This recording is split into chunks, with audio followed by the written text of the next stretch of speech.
Assalamualaikum warahmatullahi wabarakatuh. Di sini saya akan memperkenalkan alat-alat yang ada di lab kelas ini.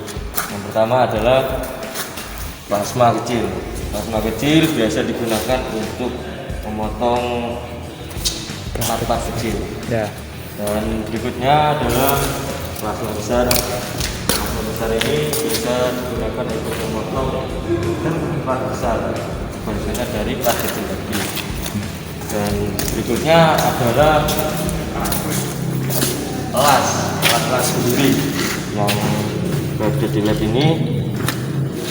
Gunanya ya untuk menyambung berbagai las, menempel lubang-lubang pada lat dan lain sebagainya.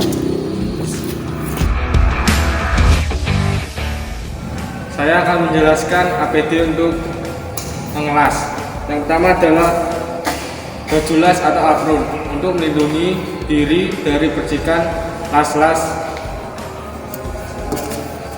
Yang kedua adalah sarung tangan.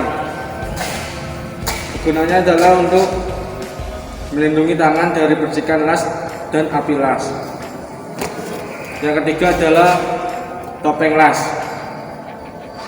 Kegunaannya adalah untuk melindungi wajah atau mata yang terkena percikan las dan cahaya las. Yang keempat adalah helm untuk melindungi kepala dari benda-benda yang jatuh dari atas. Yang kelima adalah sepatu safety untuk melindungi kaki dari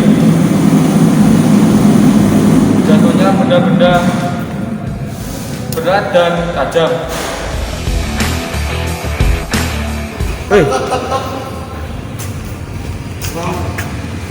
dipakai untuk sama gelas. Ini buat melindungi mata. Ini buat melindungi tangan. Tolong dipakai. Ya.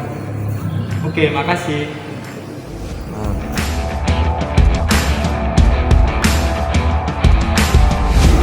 Saya akan menjelaskan tentang gaya potensi bekerja di pengelasan. Pertama, radiasi sinar las. Gaya sinar las pada hasil las bisa menyebabkan kerusakan pada mata. Oleh karena itu harus dibutuhkan yang namanya pelindung mata atau dokter las. Yang kedua, debu dan asap las. Debu dan asap las apabila terhirup oleh hidung dan saluran pernapasan sangat berbahaya organ tubuh kita, terutama paru-paru. Sehingga bila itu terjadi terus-menerus akan menyebabkan munculnya kerusakan sistem saraf keringanan saluran pernapasan.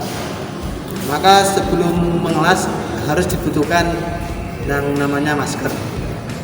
Jadi ini yang ketiga, kegiatan listrik atau tersengat listrik.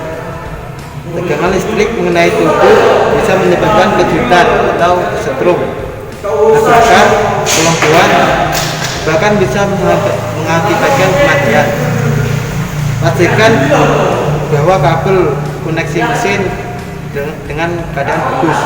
Contoh ini. Jadi pada saat las usahakan ini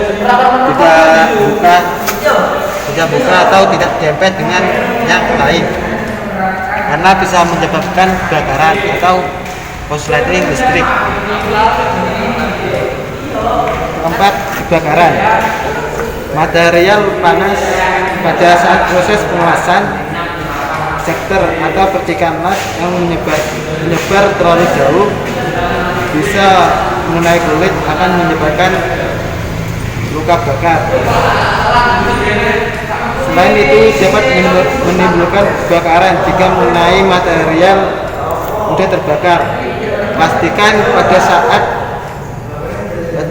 pada saat Anda mengelas tidak ada bahan yang mudah terbakar.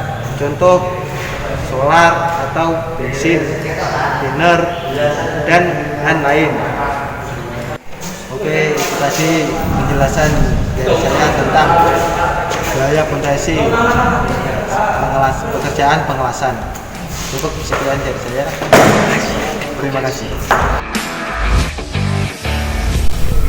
Berikut adalah pertolongan pertama yang dilakukan saat terjadi bahaya di lab las. Pertama adalah jika terjadi kebakaran, kita harus menggunakan APAR, alat pemadam api ringan, berfungsi untuk memadamkan api di saat terjadi kebakaran pada pengerjaan las. Yang kedua adalah panel listrik jika terjadi korsleting atau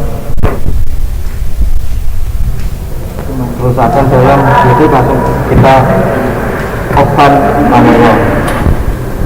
Ketiga adalah